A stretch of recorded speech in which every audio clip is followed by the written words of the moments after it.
Bonsoir à tous. Au nom de notre maire Claude Chambel qui ne peut pas être avec nous ce soir, Jean-Michel et moi vous souhaitons la bienvenue à Combloux.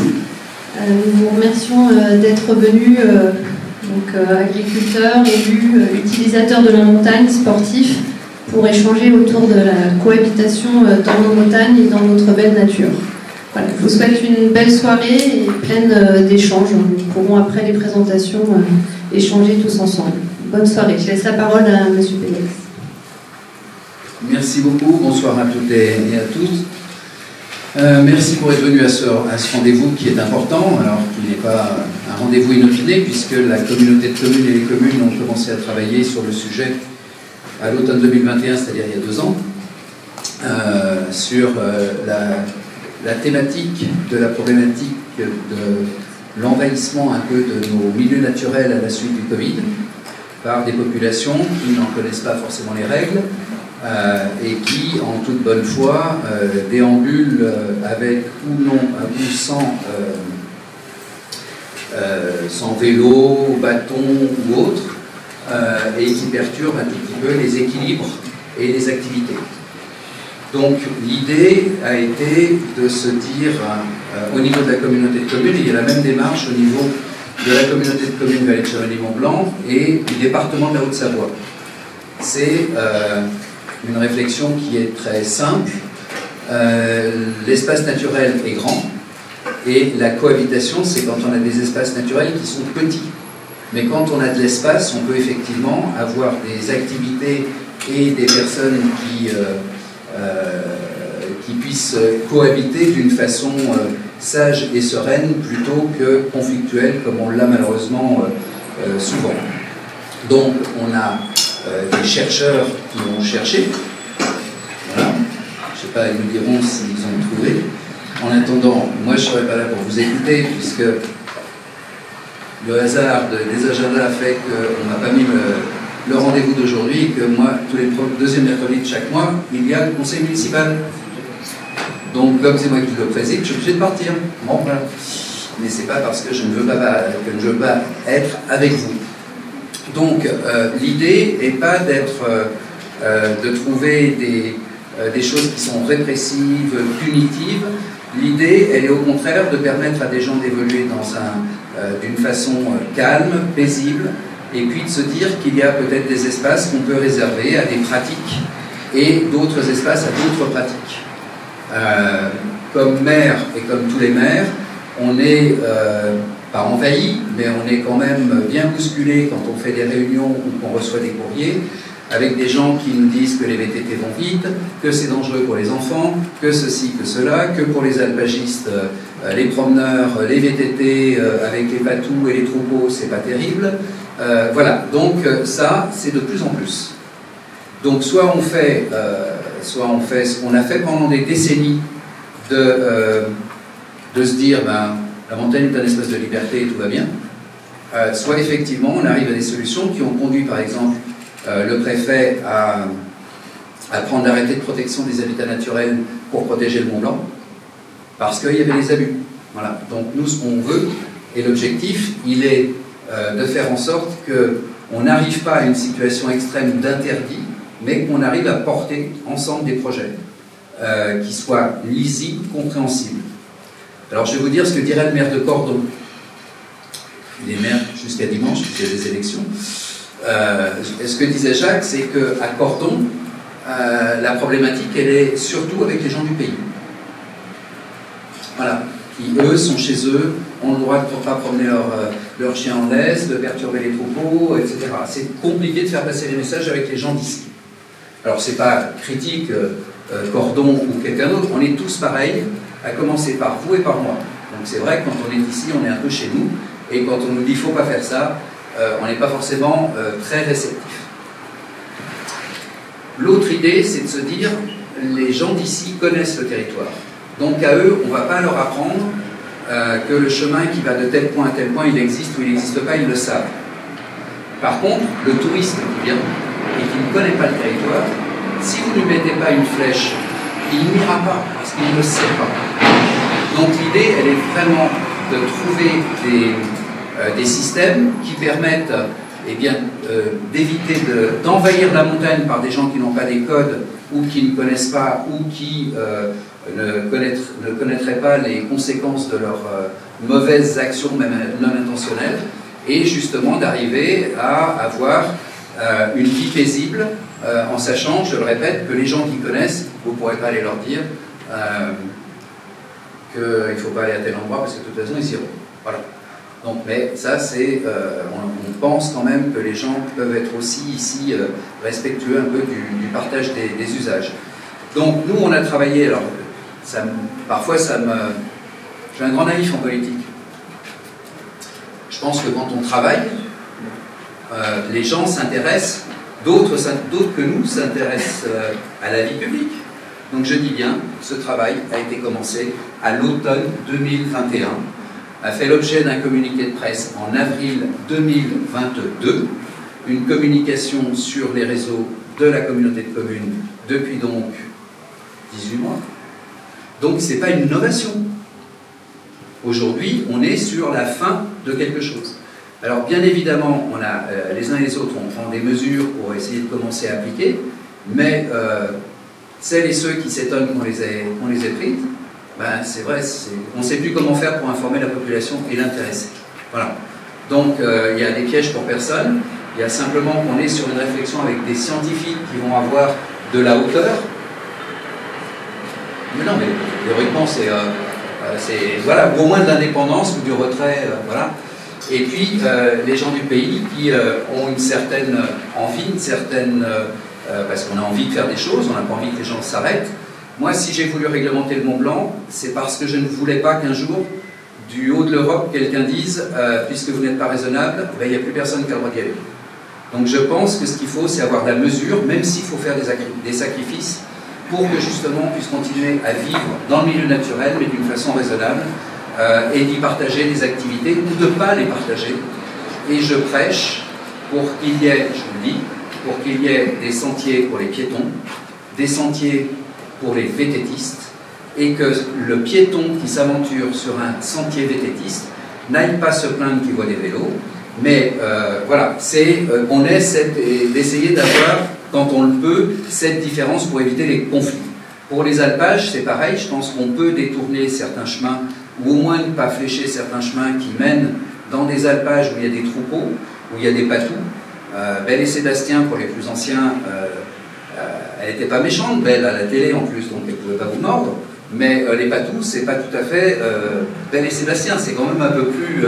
voilà, puis ça défend aussi son territoire, et puis ses moutons, puisque c'est son objet. Voilà, donc, ce qu'on souhaite à la communauté de communes, c'est effectivement qu'au travers des constats, de l'expérience qui ne sera absolument pas la même à Cordon, à Pras-sur-Arly, au Contamine ou à Saint-Gervais, parce qu'on n'a pas les mêmes territoires, les mêmes chemins, les mêmes pratiques, les mêmes clients, les mêmes... voilà. Qu'on essaye de trouver au moins des règles communes qui permettent d'avoir une lisibilité sur le territoire.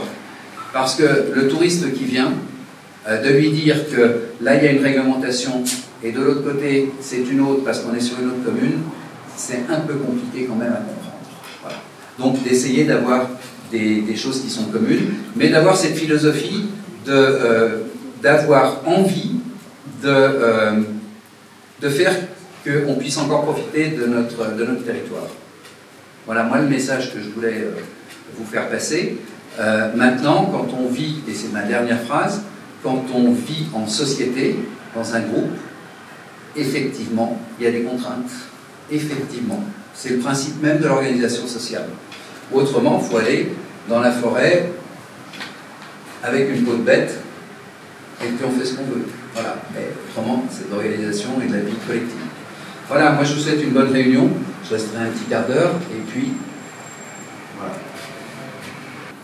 Donc, bonsoir à toutes et à tous. Donc, je me présente, Clémence Perrin-Malter, je suis enseignante-chercheur à l'Université Savoie-Mont-Blanc, au laboratoire EDITEM, donc qui signifie Environnement Dynamique et Territoire de Montagne.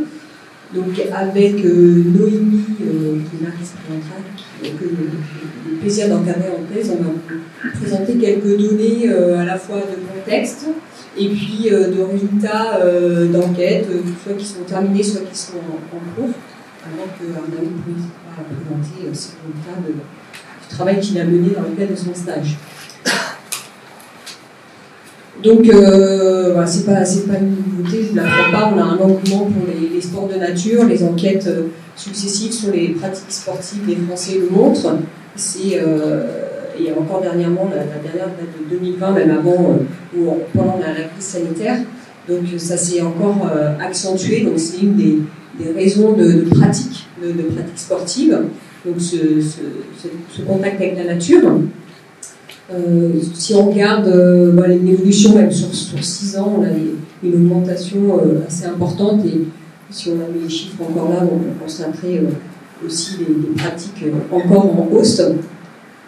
Alors, ce que je voulais présenter au départ, c'est un peu une approche socio-culturelle de ces pratiques sportives en nature, et en montagne aussi plus particulièrement, où en fait au départ ces pratiques sont issues de l'émergence des sports modernes, où on est sur des pratiques codifiées, institutionnalisées, donc ça veut dire qu'il y a des fédérations. Ce qui oriente l'activité, ça va être dans le sport, l'activité sportive, on est là pour, au départ on a une égalité des chances, mais l'objectif c'est la victoire et du coup le classement. On est sur une culture plutôt énergétique du corps, donc une mise en mouvement, dépenses d'énergie dans ces pratiques-là. Et en termes de sociabilité, on est plutôt sur des publics masculins, des urbains et élitistes. Et donc, dans ce cadre-là, la nature, notamment la montagne, c'est un lieu, c'est une nature à conquérir, hein, c'est cet objectif, on va conquérir les sommets, aller être le premier arrivé, ou alors par une autre face, etc. Ensuite, dans les années 80, on a ce que certains ont appelé la révolution du sport des années des fun, où là, ça devient une pratique justement où on va s'opposer à cette logique institutionnelle et compétitive, où ce qui va être mis en avant, c'est l'évolution libre, la créativité, et aussi l'émergence de tribus, plutôt que le nouveau lieu de socialisation, c'est plus le club sportif, c'est la tribu, et la nature va être considérée, comme Monsieur le Président le disait, comme un support de liberté. Voilà, on est la nature, on considère qu'on peut y accéder, qu'on peut y faire un peu ce qu'on veut. Ensuite, dans les années 90, on a une diffusion plus large, une massification des pratiques, avec une ouverture sociale, avec aussi des pratiques dans lesquelles on ne veut pas s'investir de manière longue, d'apprendre, d'avoir des apprentissages longs et fastidieux. Et c'est plutôt une logique de plaisir qui domine, on veut se faire plaisir assez rapidement. Et la nature, là, elle va être aménagée et rendue accessible, ce qui fait qu'on a de plus en plus de monde, notamment en montagne. Alors plus récemment, j'aurais pu mettre un point d'interrogation, certains essayent de voir les prémices d'une transition récréative, puisque on a la montée d'une sensibilité environnementale, le développement de l'écotourisme, du tourisme de proximité, et donc la nature devient plus quelque chose à préserver, mais c'est peut-être pas forcément en tout cas, les pratiquants sont plus attentifs aussi à cette question de leur impact sur l'environnement. Mais c'est des choses qui sont des processus en cours. Donc là, ça montre justement la représentation de la nature, une liberté qui peut être à conquérir au lieu de performance, un endroit de loisir qui peut, du coup, comme on verra après, être confronté à cette nature qui est aussi, cette montagne qui est aussi un lieu de travail, notamment pour l'activité agricole. Alors, la question qui se pose, c'est celle de la cohabitation, puisqu'on a une diversification des sports de nature, on a un nombre d'habitants en hausse, on pourrait aussi ajouter une attractivité touristique aussi de la montagne, et donc ça veut dire qu'on a une présence humaine toute l'année dans ces territoires-là, et du coup se pose la question de la cohabitation entre ces pratiques, la biodiversité et les autres activités humaines. Donc ce que je vais vous présenter, moi, c'est des résultats de recherche qui sont aussi issus d'une thèse sur notamment la question de l'impact sur la faune sauvage, où on a mené des enquêtes quantitatives pour essayer de comprendre comment les pratiquants, déjà quelles modalités de pratique ils avaient, et puis comment ils se représentaient de l'animal, l'impact qu'ils pouvaient avoir. Donc ça, c'est des éléments aussi qui peuvent être intéressants aussi. Donc c'était un programme de recherche pluridisciplinaire, puisqu'on a travaillé aussi avec des écologues qui nous sont intéressés à voir concrètement quelle était la réponse des animaux face à cette présence humaine. Donc la littérature montre, il y a beaucoup de travaux en écologie qui montrent qu'il y a des impacts avérés de la présence humaine en montagne. En revanche, il y a une méconnaissance de ces impacts par les pratiquants. Alors, notamment, on a pu faire une revue de littérature sur d'articles scientifiques qui traitaient de la perception de l'impact par les pratiquants, et on a trouvé que 47 articles, alors que une autre revue de littérature en écologie, en écologie, on a presque 300 articles qui traitent de l'impact. Donc, nous, ça nous intéressait de voir aussi cette question de la représentation de l'impact, et qui montre que finalement, les études ne sont pas toutes concordantes, mais là où on peut voir, c'est que généralement, les pratiquants ont une faible conscience du dérangement potentiel qu'ils peuvent avoir, mais en revanche, une incertitude un peu sur les facteurs explicatifs de cette perception du dérangement.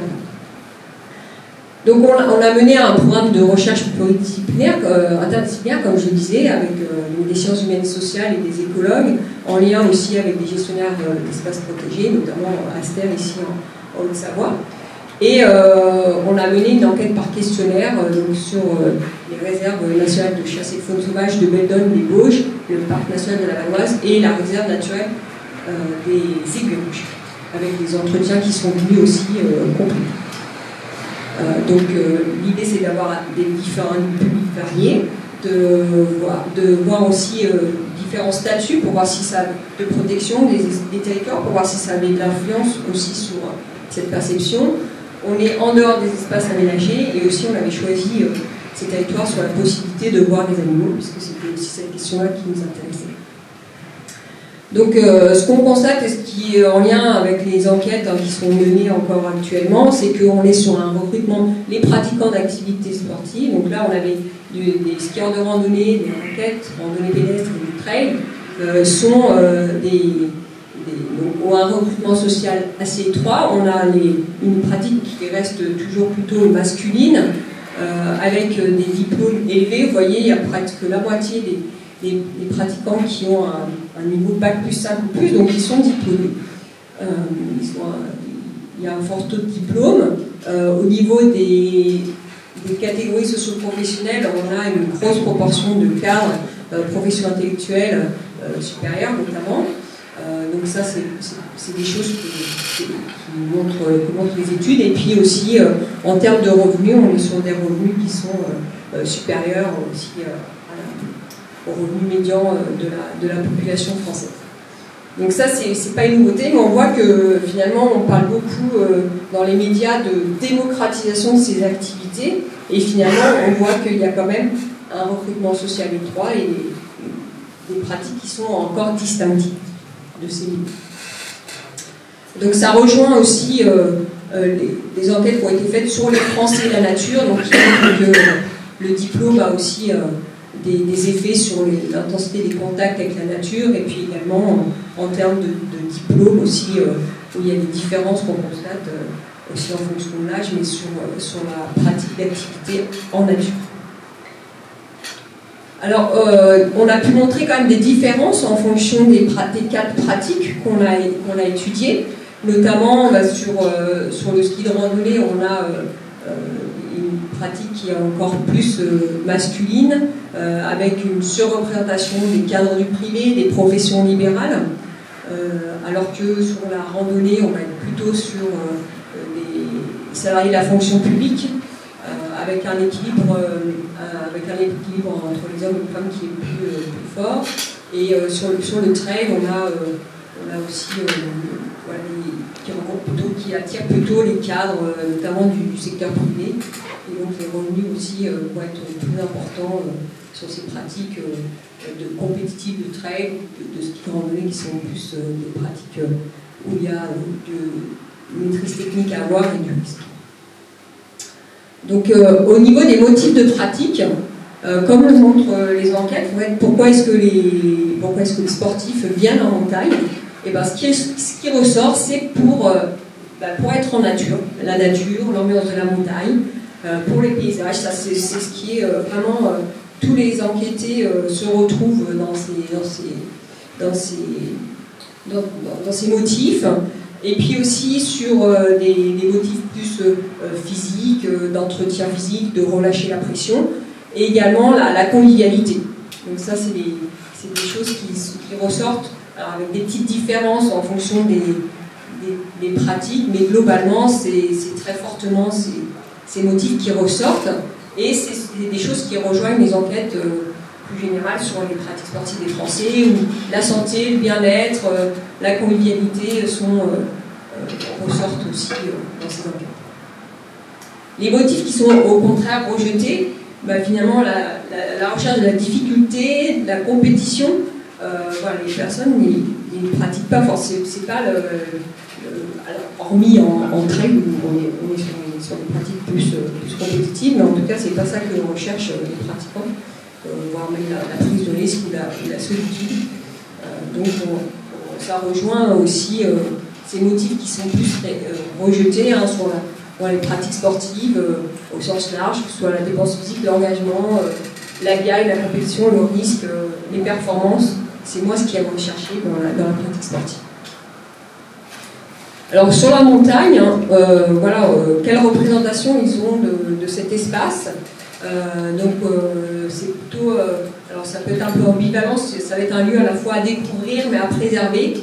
Alors pas forcément à aménager, à exploiter. Aussi l'objet de conquête n'apparaît pas forcément, les personnes sont plutôt pas d'accord, mais en revanche on est sur des lieux de contemplation, d'effort, de ressourcement, de loisirs, et donc on n'est pas forcément cette représentation du coup de la montagne comme aussi lieu de travail. Donc on avait interrogé aussi sur les différences un peu sur les massifs, en tout cas ce qui ressort, c'est à la fois la beauté, le caractère sauvage, voire magnifique, qui ressort, là, qui est préservé en fonction des massifs aussi. Donc là, c'était des mots qu'on avait fait à partir des questions. Alors si on s'intéresse maintenant un peu plus à l'animal sauvage, donc les pratiquants ont vu des animaux lors d'une sortie en montagne de manière assez fréquente, et par rapport à ça, ils sont, ça provoque de l'émerveillement, ils sont contents, donc c'est des choses qui viennent apporter aussi du plaisir quand on est dans une sortie en montagne. Leur attitude, ça va être en majorité de s'arrêter, ensuite de prendre des photos. On voit que le temps d'arrêt varie en fonction des pratiques. On va s'arrêter aussi dans une logique peut-être plus contemplative quand on est en randonnée pédestre ou en raquette, plutôt qu'en ski de randonnée ou en trail, où on va s'arrêter moins souvent, en tout cas moins longtemps. Et quand on s'intéresse au dérangement, donc on posait la question de manière globale, pensez-vous que votre activité peut déranger les animaux sauvages en montagne? Donc là, on a une large majorité, 90% estiment oui, les pratiquants peuvent être source de dérangement pour la faune. Et ensuite, on les a interrogés sur celui que les personnes pouvaient provoquer, et donc là on tombe à seulement un quart pense avoir personnellement, individuellement dérangé l'animal lors d'une sortie. Alors ce qui ressort ici, c'est que ça va être en lien avec la réaction de l'animal, c'est-à-dire que plus l'animal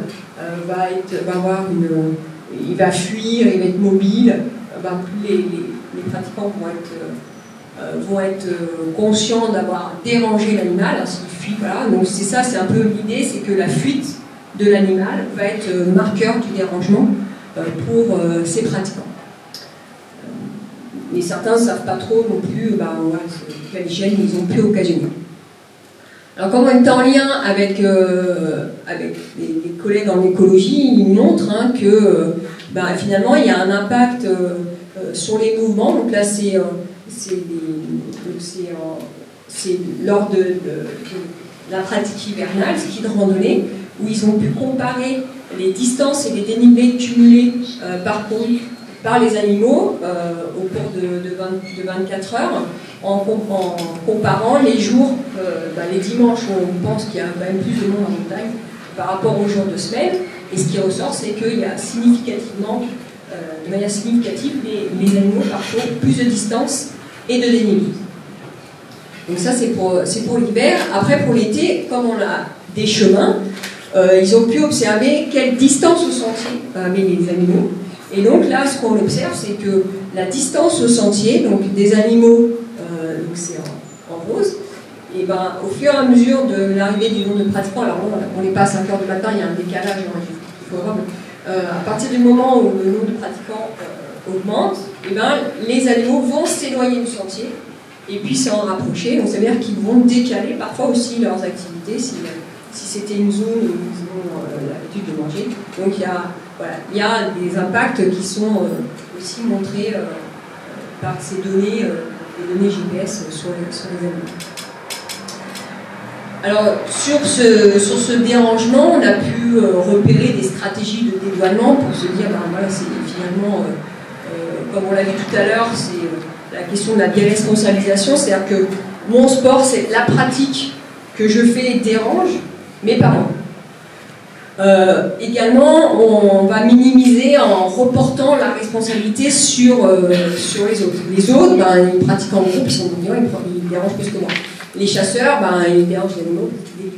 Donc, on va reporter. Ou également, certains vont dire qu'il y a un processus d'habituation, mais sans que ce soit forcément vérifié par les enquêtes, par les études en écologie. Donc, en disant oui, je pense que les animaux ils vont finir par s'habituer. Et puis là, du coup, l'anthropomorphisme, où on va appliquer aux animaux ce qu'on pourrait faire nous-mêmes, c'est-à-dire que si on est dérangé, ils partent. Donc, s'ils ne partent pas, c'est qu'ils ne sont pas dérangés. Même si les écologues montrent qu'un animal qui ne fuit pas, il va être dérangé parce qu'il va passer plus de temps à être vigilant et donc passer moins de temps à se nourrir. Et puis aussi un processus de minimisation, c'est pas parce qu'on les dérange une fois qu'il va fuir qu'on va mettre en danger l'espèce. Alors, dernier petit point que je voudrais aborder avant de passer la parole à Noémie, c'est sur la question de la connaissance et le respect des zones de quiétude de la faune. Donc, ce qu'on a pu constater au niveau de la connaissance, c'est que, en fonction aussi des saisons, la connaissance était meilleure en hiver qu'en été, parce que il y a eu peut-être plus de campagnes sur cette question du dérangement en hiver, et aussi en été, on a davantage de touristes qui viennent d'ailleurs et du coup qui connaissent moins ces zones de quiétude. Et quand on les interroge sur le respect, donc ça fait écho un petit peu à ce qui a été dit tout à l'heure, c'est que ce qu'on constate, c'est que sur ceux qui vont respecter les puces, alors globalement, les personnes vont dire qu'ils les respectent toujours ou souvent. On a quelques-uns qui vont dire rarement ou jamais. Donc la différence entre ceux qui sont en vacances ou pas en vacances montre que ceux qui sont pas en vacances, c'est des habitants plutôt du secteur, vont respecter souvent, alors que ceux qui sont en vacances vont respecter toujours s'ils en ont connaissance. Donc ça, c'est l'effet un peu dont on a parlé, l'effet pas dans mon arrière-cour, c'est-à-dire que quand il y a des réglementations, presque chez soi, on les accepte beaucoup moins que quand c'est ailleurs. Donc voilà, les raisons qui sont évoquées sur le respect ou non-respect, il ne faut pas déranger, le respect des règles, et puis voilà, il y a aussi des personnes qui sont contre les réglementations, contre limiter l'accès en montagne. Donc je vais laisser la parole à Marie. Très bien. De mon côté, je vais vous parler de quelques analyses en cours sur mon sujet de thèse Donc moi, je travaille sur le partage de la montagne entre les activités récréatives et les activités pastorales en particulier. Donc je m'intéresse pas uniquement aux sportifs de montagne, mais bien à toutes les personnes qui vont se retrouver à un moment donné à pratiquer une activité de montagne. Dans ce que je prends en compte comme activité récréative, on va voir les randonneurs principalement, mais aussi des trailers et des vététistes. Le premier constat dont je voulais vous parler, c'est que dans ce travail de thèse, c'est le constat d'une diversité de rencontres qui peuvent se passer, qui peuvent commencer, on va dire, avec la présence de panneaux. On se rend compte qu'il existe des panneaux, qu'on voit des informations sur les chiens de protection à l'entrée des alpages.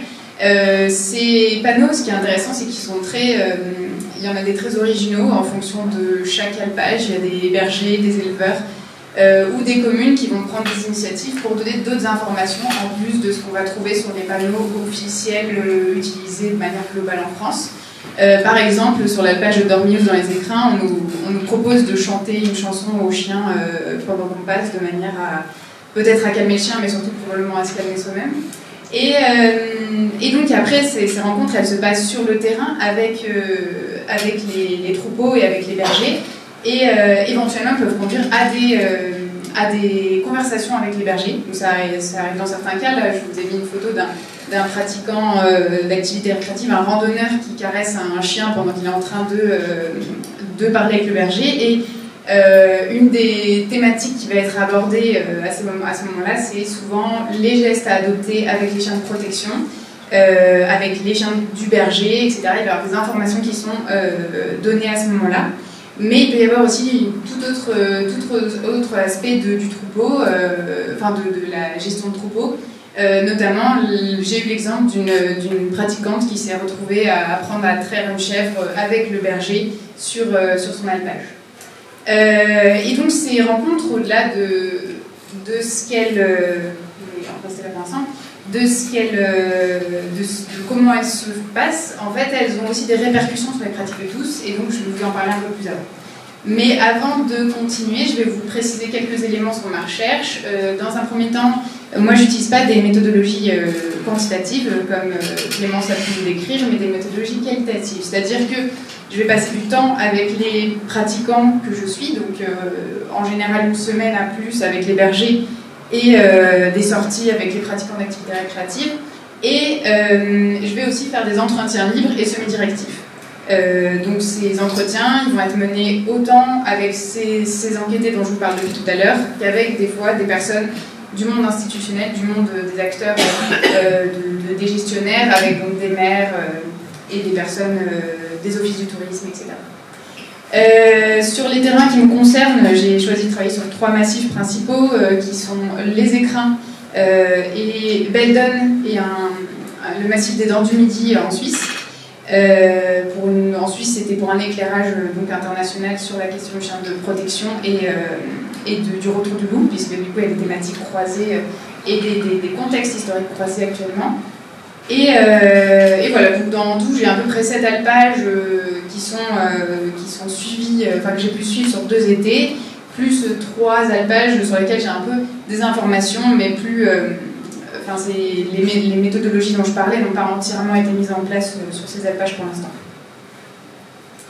Voilà, donc dans un premier temps, je voulais vous parler, je vous en ai parlé vite fait, de la présence des pratiquants d'activités récréatives et de ce qu'elle fait au pastoralisme. Et ensuite, je vais parler de ce que la présence du pastoralisme fait aux pratiques d'activités récréatives. Je vais vous développer 2 aspects que j'ai pu voir dans les résultats d'analyse. Le premier, c'est cette idée de penser autrement l'espace et son usage pour le pastoralisme. Donc, il va y avoir en fait plusieurs choses à penser. La gestion de l'espace, comment est-ce qu'on va utiliser la montagne alors qu'il y a des chemins de randonnée ou de VTT, comme c'est le cas sur cette photo, qui sont mis en place. Donc, ça va amener les bergers, par exemple, à éviter les zones fréquentées pendant les week-ends, à changer, à ne pas respecter les biais des brebis à certains moments, et à interagir avec un certain nombre de pratiquants.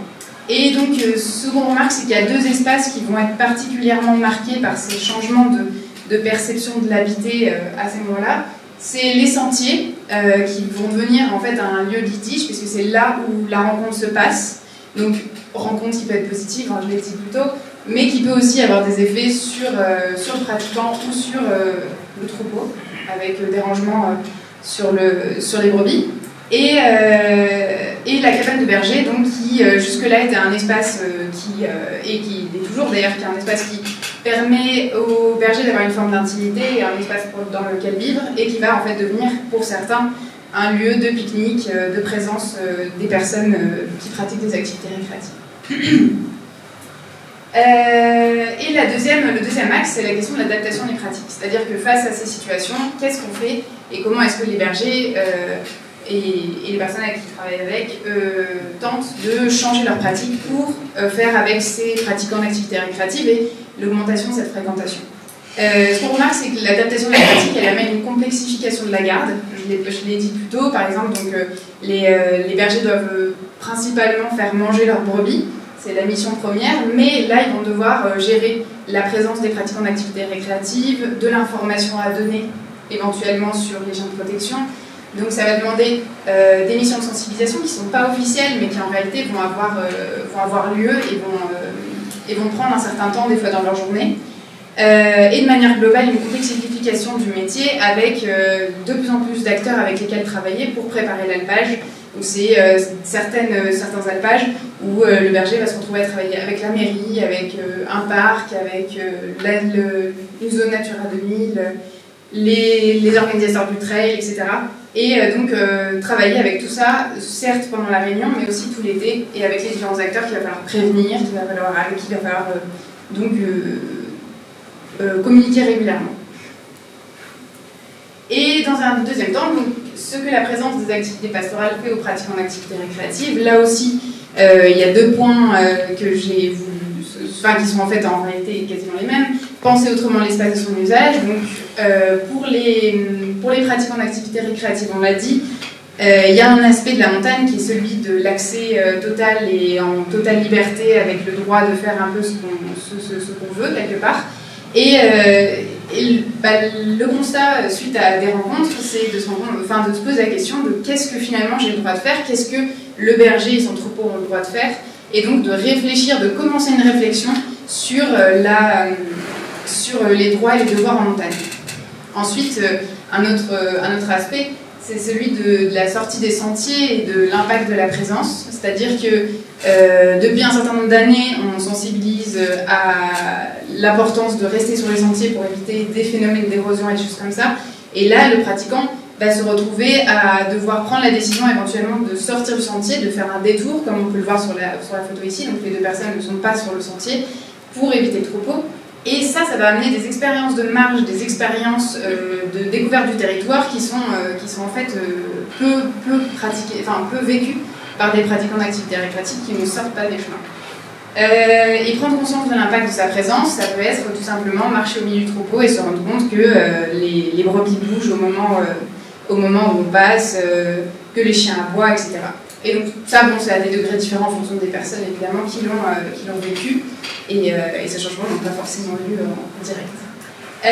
Et adapter sa pratique, donc là encore, il va falloir avoir des phénomènes d'adaptation, et ces phénomènes d'adaptation, ils peuvent être du contournement, comme je l'ai évoqué, mais ils peuvent même amener à changer complètement son itinéraire quand on apprend qu'un troupeau va s'y trouver, le jour même par exemple, ou la veille, etc., si on a des informations. Mais aussi des choses sur le plus long terme avec la modification de la périodicité de son activité. On va plutôt pratiquer en hiver qu'en été pour éviter les moments d'estive, et éventuellement l'arrêt de la pratique sur les alpages pour éviter la rencontre avec les chiens de protection. Une autre adaptation, c'est la préparation à la rencontre, qui là peut avoir 2 aspects, soit positif, c'est-à-dire aller chercher l'information, se sensibiliser, préparer en fait une bonne rencontre avec le chien de protection. Mais elle peut aussi se passer dans le conflit, c'est-à-dire qu'on va se préparer plutôt à se battre avec le chien de protection, avec des personnes qui vont prendre des bombes au poivre, qui vont s'équiper avec des bâtons pour la démarche, etc. Et bon, bien sûr, donc, j'ai un peu évoqué, mais apprendre les bons gestes lors d'une rencontre, en croisant le berger, en ayant une première expérience, ça va amener aussi à apprendre dans le contexte, c'est-à-dire qu'au-delà de la sensibilisation qui va être faite par les panneaux, on va avoir une mise en pratique de ces gestes. et une question de responsabilité des acteurs de montagne qui a été soulevée par plusieurs personnes, notamment des gardiens de refuge. Qu'est-ce qui se passe lorsqu'on voit une situation en train de se passer et qu'est-ce qu'on peut dire, qu'est-ce qu'on peut donner comme information et est-ce qu'il y a même une obligation quelque part de donner de l'information pour protéger les personnes qui vont peut-être avoir un problème avec des chiens de protection.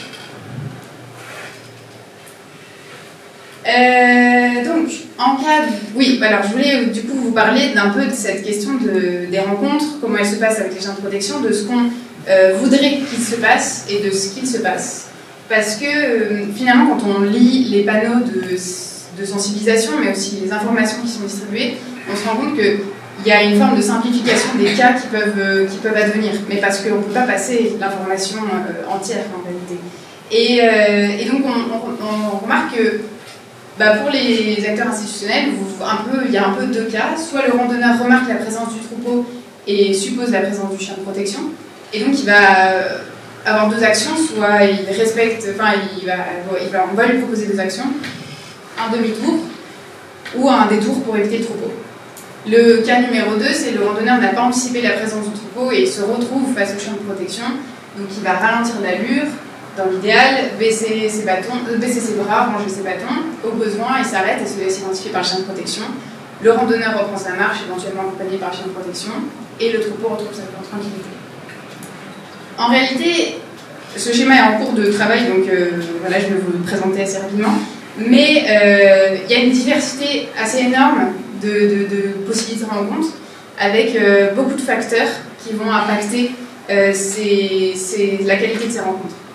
Donc par exemple, si je reprends le cas numéro 1, le randonneur remarque la présence du troupeau et souhaite le contourner ou faire demi-tour pour éviter la rencontre, et bien il peut se passer ça, il peut tenter de vouloir faire demi-tour ou contourner, mais il peut y avoir une impossibilité de contourner le troupeau pour différentes raisons. La topographie, présence d'une falaise, présence d'un quelque chose qui ne peut pas passer, la peur de se perdre, le respect de la consigne tout simplement de rester sur le sentier. Il peut y avoir la situation aussi numéro 2, les chiens de protection ont déjà remarqué la présence du randonneur et viennent à sa rencontre. Et ensuite, ça peut dérouler aux différentes situations évoquées plus loin. Donc là, soit la rencontre se passe bien, parce que le randonneur adopte le bon comportement, et le chien agit en conséquence. Ou alors, le randonneur n'adopte pas le bon comportement, et tout repose sur la bonne capacité du chien, la bonne réaction du chien. Merci. Et voilà, donc ça peut se solder par une mise en danger du randonneur ou du chien ou du troupeau. Soit une situation 3, le randonneur adopte le bon comportement, mais le chien réagit de façon agressive à sa présence et le randonneur ne comprend pas ce qui se passe. Et donc ça, ces deux situations, elles induisent souvent, elles peuvent se solder par une mort submeta uniquement, des fois c'est juste la peur. Et surtout, ce qui est important, c'est que le randonneur va garder un sentiment de peur ou d'injustice qui peut impacter ses prochaines rencontres. Et cette différence entre ce qui va être donné comme information et ce que la personne va rencontrer va parfois avoir comme effet un manque de confiance envers les informations qui sont données en amont et surtout nourrir une partie du conflit qui aujourd'hui existe, mais qui est aussi surtout ultra médiatisé. Parce qu'en réalité, le nombre de rencontres qui se passent mal est probablement inférieur par rapport, et peu important par rapport au nombre de chiens de protection qu'on va trouver sur les alpages et au nombre de personnes qui les fréquentent. Voilà. Merci pour votre attention. Donc bonsoir à tous et merci d'ailleurs d'être venus pour écouter nos présentations. Donc moi du coup j'ai été en stage à la communauté de communes Pays du Mont-Blanc pour une durée de 6 mois. Donc de base, je suis encore étudiant à l'université de Savoie-Mont-Blanc en 2e année de master. Et du coup, l'objectif était de trouver des potentielles solutions, axes d'amélioration pour améliorer la cohabitation entre les sportifs autonomes du territoire et les espaces naturels, et notamment les alpages et Pays du Mont-Blanc. Donc pour mener à bien mon étude, j'ai réalisé une enquête avec l'aide de la chercheuse Mme Clémence Permalter et de ma tutrice Sabine Deberg, que j'ai du coup partagé en ligne à travers les réseaux sociaux de la communauté de communes. J'ai également réalisé plusieurs sorties de terrain, donc une vingtaine dans le territoire, dans l'objectif du coup de croiser des sportifs autonomes et de voir comment ils réagissaient. Et ensuite j'ai également exposé plusieurs affiches qu'on peut voir tout à droite dans le secteur, qui en menant en fait à travers le QR code à l'enquête. Donc pour ma présentation, je vais découper en 3 parties. Donc, tout d'abord, je vais présenter en fait les enjeux qu'on peut retrouver au pays du Mont-Blanc. Ensuite, qui sont les sportifs autonomes, donc les personnes qui ont répondu à mon enquête. Et enfin, les potentiels axes d'amélioration en faveur des espaces naturels. Donc tout d'abord, il faut savoir qu'il y a un conflit d'usage entre les sportifs et les alpages dans un contexte de prédation. Donc tout d'abord, il y aurait 4 mutations qui agiraient dans cette problématique. Donc tout d'abord, il faut savoir qu'à partir de la révolution industrielle, la société en fait a bénéficié d'une amélioration des conditions de vie et de travail, ce qui a permis en fait d'avoir une augmentation du temps de loisir, et ce qui peut expliquer en fait un engouement pour le sport, parce que les gens auraient plus de temps pour pratiquer une activité sportive du fait qu'ils ont plus de temps et que leur métier pouvait être aussi moins physique qu'auparavant. Et comme on l'a pu voir avec les présentations juste avant, il y a eu un grand engouement pour les activités sportives, et selon l'étude du baromètre national des sports, 65% des Français pratiqueraient une activité de sport par an, et sur ces 65, 48% pratiqueraient des activités de sport de nature. Donc c'est quand même des chiffres assez importants, et on peut s'imaginer que cette augmentation elle a une conséquence, et ce serait une forte pression sur le milieu naturel. Ensuite, un autre élément qui est intéressant serait la croissance démographique. Donc il faut savoir que selon l'INSEE, la Haute-Savoie a la croissance démographique la plus importante dans la France, avec une augmentation de plus de 38% d'habitants depuis 2006 jusqu'à aujourd'hui. Donc on peut s'imaginer que cette pression démographique va augmenter encore une fois les nombres de pratiquants de sport de nature dans le territoire, et du coup engendrer encore une fois un impact sur l'environnement. Ensuite, concernant une mutation politique, donc pour éviter l'indépendance à l'économie hivernale, les territoires de montagne souhaitent diversifier des activités sportives. Donc, d'une part, ça peut augmenter le nombre de touristes en période estivale, notamment pour notre étude, mais aussi à cause du réchauffement climatique et des problématiques d'enneigement, ça permet d'élargir la saisonnalité de pratique, donc on puisse pratiquer plus tôt en saison ou plus tard dans la saison, et aussi d'une durée journalière à partir de l'innovation des équipements sportifs. Donc on peut penser par exemple à l'homme frontal pour les randonneurs et trailers, ou sinon les VTT assistance électrique pour les VTTistes. Donc ça permet de pouvoir fréquenter la montagne pendant plus de temps. Et enfin, je voudrais aussi évoquer la mutation environnementale. Donc, depuis le retour spontané du loup gris des Abruzzes, qui entraîne des prédations dans les alpages, les éleveurs n'ont pas le choix, pour favoriser cette cohabitation, d'appliquer des mesures de prévention, ce qui incite également une différente utilisation de l'espace. Donc en fait, ces 4 mutations seraient à l'origine du conflit d'usage. Et ce qui est intéressant d'évoquer, c'est que toute cette augmentation des pratiquants, que ce soit à travers les mutations politiques, démographiques ou sociales, engendrait un dérangement des troupeaux et notamment une sursollicitation des chiens de protection de troupeaux. Et donc c'est dans cette optique-là que la communauté de communes souhaite contribuer à améliorer les conditions de travail des éleveurs, tout en préservant un bon cadre de pratique pour les sportifs du territoire. Et ensuite, j'aimerais parler un peu aussi de la perception. Donc, selon l'éthologue allemand Jacob, donc je ne savais pas prononcer son nom, il aurait développé le terme de Homeworld, qui signifie que chaque individu a une perception différente de l'environnement dans lequel il évolue, développant sa propre vision du monde. Donc en fait, ce qu'il faut prendre en compte, c'est que, comme on a pu le voir avant, les sportifs vont avoir un processus qui consiste à une appropriation qui peut être juridique ou économique, mais là, dans ce cas, plutôt symbolique, dans le sentiment d'appartenance à force de pratiquer dans un territoire, ce qui va rentrer en conflit en fait avec la perception des chaque production, car ils sont en alpage dans l'objectif de défendre le troupeau face à toutes les potentielles menaces qui peuvent se trouver en montagne. Donc en fait, là, c'est une perception entre le pratiquant et le chien de protection qui pose problème également. Donc ensuite, je vais vous parler de qui sont les sportifs autonomes du territoire, donc qui sont les pratiquants du territoire du pays du Mont-Blanc. Donc tout d'abord, j'aurais étudié cette définition à l'aide de Clémence Perlmatter, de ma tutrice et de nombreux entretiens que j'aurais pu réaliser. Et du coup, je vous propose la définition qu'un sportif autonome est un individu qui pratique une activité de sport de nature sans être encadré par un socio-professionnel ou un club sportif, et qui pourrait se dérouler en solitaire comme à plusieurs. Concernant mon questionnaire, j'ai pu obtenir 366 réponses, dont 56% seraient des hommes et 44% des femmes. 70% seraient des locaux, 7% des résidents secondaires, et les 23 restants seraient plutôt des personnes qui ont l'habitude de côtoyer le territoire. Et enfin, l'âge moyen il serait autour de 30-44 ans et en second plan de 40 à 60 ans. Donc j'ai pu réaliser quelques profils en tirant les réponses ou les éléments qui ressortaient le plus. Donc j'ai fait le choix de me concentrer sur les randonneurs, les trailers et les vététistes parce qu'il s'agit tout simplement des activités sportives les plus pratiquées dans le territoire, que ce soit 80 pour la randonnée, 47 le trail, 41 pour le VTT. Donc mis à part pour les randonneurs, on peut trouver une parité. C'est souvent, souvent l'homme qui va pratiquer plutôt des sports. Ensuite, l'âge moyen serait autour de 40 à 60 ans, voire des retraités pour les randonneurs, et 45-60 ans pour les vététistes, sachant que les trailers, on est plutôt dans 18-29, en tout cas dans le territoire. Chaque profil se considère comme confirmé dans son niveau d'expérience et de pratique. On peut revoir l'importance de la catégorie socio-professionnelle des cadres dans chaque sport, mis à part les retraités et les employés pour le trail et les randonneurs.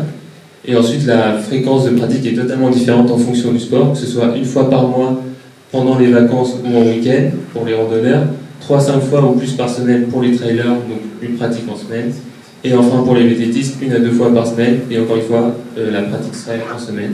Et ce qui est intéressant de noter, c'est que la moyenne de pratique des sportifs autonomes du territoire serait de 20 ans d'expérience. Donc en fait, ce qui est intéressant dans cette donnée, c'est que les gens ont eu le temps de pouvoir développer des nouvelles habitudes dans un contexte où on ne retrouvait pas de chiens de protection ni d'usage, les mesures de prévention dans le territoire. Donc c'est là qu'on va s'intéresser pour voir comment on peut du coup les sensibiliser. Donc tout d'abord, dans mon questionnaire, j'ai posé la question toute simple, en 3 mots, pour quelles raisons pratiquez-vous des sports de nature? Donc on peut retrouver en fait les termes de nature et paysage qui font partie intégrante de la montagne, mais moi je voudrais surtout m'intéresser aux termes de liberté, ressourcement, évasion, plaisir, qui refont en fait écho à l'idée que la montagne est un territoire de liberté où on peut pratiquer sans respecter des normes. Et c'est par ailleurs avec le graphique à votre droite, on retrouve les mêmes idées, que ce soit un territoire à découvrir, à préserver, de contemplation, de ressourcement. Donc en fait, ils ont une idéologie faussée de la montagne, comme quand on pourrait aller en montagne, pratiquer des activités de sport en totale liberté. Donc, ça, contrairement à la plaine, qui pourrait être considérée comme un territoire en fait, de contraintes, de travail, etc. Et ce que j'aimerais bien aussi remettre en lumière, ce serait que 57% des pratiquants, des répondants, considèrent que c'est un territoire de cohabitation entre différents usagers, mais seulement 18% considèrent que ça peut être aussi un territoire de travail pour d'autres acteurs. Donc on peut s'imaginer qu'en fait, à part les 57%, fait plutôt référence aux différents acteurs qui pratiqueraient des activités sportives sans prendre en considération les alpages. Et ceci pose problème parce que 87% des pratiquants préfèrent évoluer au niveau des alpages, ensuite 80 en forêt et 55 en minéral, donc on voit quand même une grosse prédominance pour les alpages, sachant qu'ils ont une perception qui n'est pas forcément la plus adéquate, donc ce qui pose extrêmement un problème dans ce territoire. Et ici c'est une carte de chaleur montrant en fait les territoires les plus fréquentés par ces sportifs, que ce soit Passy, Saint-Gervais, ensuite Contamine-Montjoie, Combloux-Salanches, Cordon, Megève et enfin Pras-sur-Allier, Demi-Quartier et Domancy. Donc on peut aussi également remarquer que dans les territoires les plus fréquentés, on retrouve notamment des alpages, donc il y a un élément à prendre en considération. Et enfin, je me suis intéressé sur leur perception des chiens de protection dans le territoire. Donc il faut savoir que 2/3 des pratiquants rencontrent occasionnellement le chien, et pourtant ces 2/3 le craignent. Donc on peut faire une supposition que l'imaginaire de l'être humain va jouer en défaveur du chien de protection, en lui donnant une image du chien sauvage, du chien menaçant pour l'homme. Et c'est d'ailleurs pour cette raison que j'imagine que pendant mes sorties de terrain, souvent les pratiquants me disaient qu'ils se faisaient attaquer par les chiens de protection, alors qu'en fait ils ont juste vécu une expérience normale qui est demandée par les éleveurs. Le chien est venu en courant vers eux en se faisant aboyer, et ça s'arrêtait là. C'est le comportement qu'on demande à ces chiens pour protéger le troupeau. Donc ensuite, concernant les potentiels axes d'amélioration, tout d'abord, je vais commencer par discuter sur les résultats que j'ai pu obtenir à travers mon questionnaire. Donc il faut savoir que Sur le lieu de pratique, 85% des répondants ont répondu que c'était le meilleur moyen de sensibiliser les pratiquants. Mais je pense qu'il est intéressant de nuancer parce que 80% des répondants pratiquent la randonnée, comme on a pu le voir récemment. Ce seraient des pratiquants qui auraient plus de temps à s'arrêter pour avoir une éventuelle sensibilisation.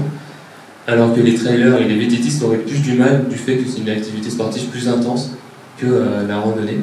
Notamment les territoires ou les lieux les plus propices selon les pratiquants seraient les parkings de départ, sur les sentiers, dans les refuges et enfin à travers les panneaux.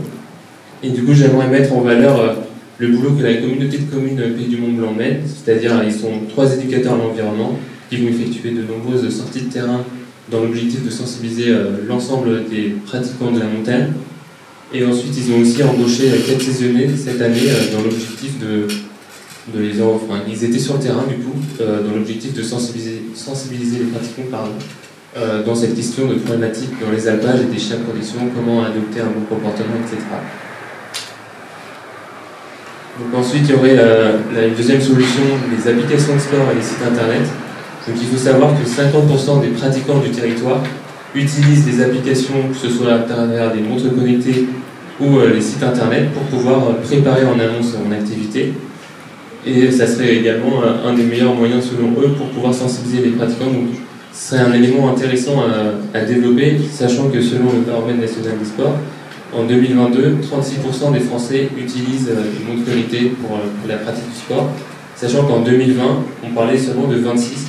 Donc en fait, en 2 ans, il y a une évolution de 10 points, qui est quand même pas un chiffre, c'est un chiffre à retenir, et ça peut nous donner une idée sur la continuité et l'évolution de ce moyen d'usage et de l'usage. Donc ensuite, j'aimerais mettre en valeur le programme Outdoor Vision, donc, qui est créé par l'État. Donc en fait, c'est un programme qui récolte le maximum de données GPS des pratiquants, dans l'objectif en fait de concilier les usages et de réduire l'impact des activités sportives. Et du coup, pour l'étude sur les chiens de protection et la cohabitation, c'est intéressant de voir à quel moment les pratiquants vont pratiquer en montagne, combien de pratiquants vont fréquenter les alpages, etc. pour pouvoir du coup prendre de l'avance et améliorer cette cohabitation. Et ensuite, la Société d'économie alpestre de la Haute-Savoie et du Pays du Mont-Blanc, chaque année, vont créer une carte en localisant en fait les alpages du territoire, en indiquant la présence du chien de protection ou non. Et depuis quelques années, ils sont en train de travailler pour pouvoir partager cette information à travers les applications de sport.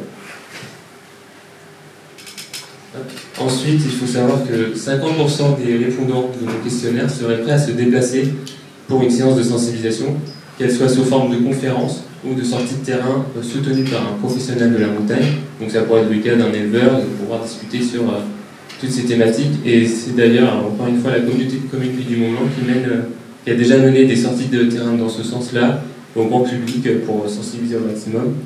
Et les thématiques qui auraient ressorti le plus souvent, c'est l'impact des activités sportives, le chien de protection, donc quel comportement adopter en cas de rencontre, et ensuite le dérangement de la faune sauvage. Et je pense qu'il serait intéressant d'évoquer l'aspect du privé, parce qu'en montagne, les territoires qu'on fréquente et dans lesquels on évolue sont privés. Donc, par exemple, les éleveurs vont louer un alpage pour pouvoir travailler. Et en fait, je pense qu'à travers cette information, et si on développerait et on partagerait plus cette information, les pratiquants pourraient prendre plus conscience de l'importance des normes et du respect qu'on doit avoir dans ces territoires. Car aujourd'hui, la grande majorité, en tout cas dans le Pays du Mont-Blanc, aurait l'image que la montagne est un territoire de liberté, et c'est ce qui pose problème. Donc ensuite, à travers les réseaux sociaux, je pense que ça pourrait être une bonne solution, mis à part qu'aujourd'hui ça fait une partie intégrante de notre quotidien.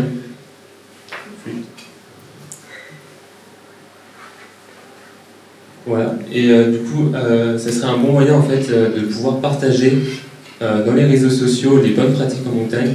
Donc j'aimerais illustrer cet exemple par l'action que le Parc naturel régional du Massif des Bauges a créé en partenariat avec un trailer appelé Simon Pacard, dans l'objectif en fait de partager des courtes vidéos appelées les beaux gestes, dans lesquelles en fait le trailer va montrer des bons comportements appliqués en cas de rencontre ou de traversée d'alpage à sa communauté. Donc ça peut être un moyen intéressant de développer dans le territoire, sachant qu'il y a énormément de sportifs autonomes, sportifs de haut niveau. Ensuite, à travers les manifestations sportives, donc il faut savoir que seulement 32% des sportifs autonomes du territoire vont fréquenter des manifestations sportives. Mais ce qui est intéressant et à nuancer, c'est que 80% de mes répondants pratiquent la randonnée. Et c'est pour ça que le pourcentage est assez faible, mais 2/3 des trailers pratiqueraient en fait des compétitions. Et notamment dans le territoire, ce serait surtout le trail Tour des Fils, le trail de la Combe-Lorraine et le Gel Trail Nature. Donc à noter que l'UTMB est aussi une option qui était fortement citée dans mon questionnaire. Mais s'agissant du parcours de la MCC qui ne fréquente pas le territoire, je me suis permis de ne pas l'afficher. Et ça pourrait être un moyen de sensibiliser les pratiquants, notamment aussi les VTTistes. Donc là, dans le territoire, ce serait juste 1/3 des VTTistes qui pratiqueraient la compétition, et c'est notamment la LB Race. Donc ça serait un bon moyen de sensibiliser, et j'aimerais donner l'exemple de l'échappée belle. Donc avec l'aide du département de l'Isère et la Fédération des alpages d'Isère, ils ont fait une montée de selle en alpage, dans l'objectif en fait de ravitailler les éleveurs du territoire, tout en découvrant en fait le parcours dans lequel ils vont fouler le jour de la course. Donc ça pourrait être une des solutions, sinon à travers pendant la compétition, au moment du départ de la course, le speaker va donner des informations. Ça pourrait être un bon moyen aussi de donner les informations en cas de traversée d'alpage. Et ensuite, par rapport aux magasins spécialisés, donc seulement 1/3 des pratiquants répondaient que ça pourrait être un bon moyen. Donc certes, le pourcentage est assez faible, mais ce qui est intéressant de prendre en compte, c'est que 87% des pratiquants du territoire vont fréquenter des magasins pour pouvoir rénover leur équipement sportif. Et j'ai pu notamment faire cette expérience lors de mes sorties de terrain, où j'ai pu avoir les grands nombres de réponses pour mon questionnaire. Donc en fait, grâce à cette importante fréquentation et canalisation dans des lieux, notamment le Décathlon de Passy Mountain Store et le Vieux Campeur à Sallanches, ça pourrait être un élément important pour pouvoir sensibiliser un maximum de personnes sans que forcément les pratiquants s'en rendent compte. Et ensuite, j'aimerais discuter d'autres actions qui s'appliquent dans notre territoire alpin. Donc j'aimerais commencer par le Parc National des Écrins. Donc pour rappel, 49% des répondants considèrent que les panneaux sont un bon moyen de sensibilisation. Et du coup, dans les écrins, on peut trouver souvent des pancartes à l'entrée des alpages avec des photographies du nombre de chiens. Donc on aura par exemple 3 photos de chiens dans une affiche. Du coup, ça nous indique qu'on va croiser potentiellement 3 chiens, avec notamment le prénom de chaque chien. Donc d'une part, ça permet d'enlever l'étiquette du chien sauvage, du chien dangereux pour l'homme, comme j'ai dit avant, mais plutôt donner l'étiquette du chien domestique. Donc tout de suite, ça peut calmer les esprits des pratiquants, parce que d'ailleurs 2/3 des pratiquants craignent le chien de protection. Et de l'autre part, selon les éleveurs, ça pourrait aussi apaiser le comportement des chiens de protection. Mais il serait quand même intéressant de nuancer cette information, cette action de sensibilisation et de pratique, parce que si un chien est plus docile qu'un autre, il pourrait s'éloigner du troupeau et parfois poursuivre des pratiquants. Et un autre exemple, dans le vallon de Chambran, dans le secteur de Val-Louise, dans le Parc National des Écrins encore, ils ont créé une boucle thématique du berger pour pouvoir en fait montrer le boulot, les difficultés qu'ils rencontrent. Et du coup, c'est à partir de panneaux avec des photographies, donc là c'est une bergère en l'occurrence, avec des citations, donc malheureusement la photo elle est floue, mais du coup c'est des citations de la bergère, et on peut voir en fait son quotidien, et ça peut sensibiliser les pratiquants qui vont être sur le territoire. Donc ensuite, pour revenir au parc naturel régional du Massif des Vosges, donc cet été, en début d'année, ils ont créé un poste de stage dans l'optique en fait de créer des cartes d'identité à destination des organisateurs d'événements sportifs. L'objectif en fait de ces cartes, c'est d'identifier les territoires bénéficiant d'une réglementation spécifique, les zones de quiétude, les alpages notamment. Et ce qui peut être intéressant du coup pour l'étude, ce serait d'identifier les alpages du territoire en indiquant la présence du chien en nom et en mettant les coordonnées des éleveurs pour pouvoir en fait travailler en amont et en avance pour trouver des solutions pour limiter en fait le dérangement de l'événement en question. Et ensuite au parc national du Mercantour, dans la communauté de communes Alpes-Provence-Verdon, ils ont développé un programme appelé Pastorando. Et en fait l'objectif c'est de pouvoir géolocaliser à temps réel les troupeaux à partir en fait de colis GPS qui seraient installés sur deux brebis de chaque troupeau. Et du coup, les randonneurs les pratiquants de la montagne pourraient anticiper leur sortie en regardant sur le site même, identifier la localisation des alpages sur un temps donné et pouvoir en fait anticiper la rencontre s'informer s'ils souhaitent vraiment passer par ce chemin ou autrement modifier leur itinéraire. Donc ça peut être un moyen intéressant et notamment c'est ce que la SEA et la communauté de communes essayent de faire à travers les cartes de localisation des alpages du territoire. Donc pour conclure, en fait, il faut retenir qu'une personne sur deux serait intéressée par la sensibilisation, 2 tiers sont prêts à s'arrêter lors de leur pratique sportive, et une personne sur deux est prête à se dépasser. Et sur la pyramide à votre droite, j'ai mis l'enchaînement des idées qui ressortaient le plus souvent, l'enchaînement le plus important selon les sportifs autonomes pour la sensibilisation. Donc que ce soit le terrain, le numérique, donc les applications de sport et les sites internet, les séances de sensibilisation, que ce soit sous forme de conférences ou de sorties de terrain thématiques, les réseaux sociaux avec l'aide des sportifs de haut niveau, à travers les manifestations sportives en se focalisant vraiment pour le coup sur un public précis, et enfin les magasins spécialisés parce que ça permet de canaliser un grand nombre de sportifs et de pouvoir toucher un maximum de sportifs. Merci pour votre attention.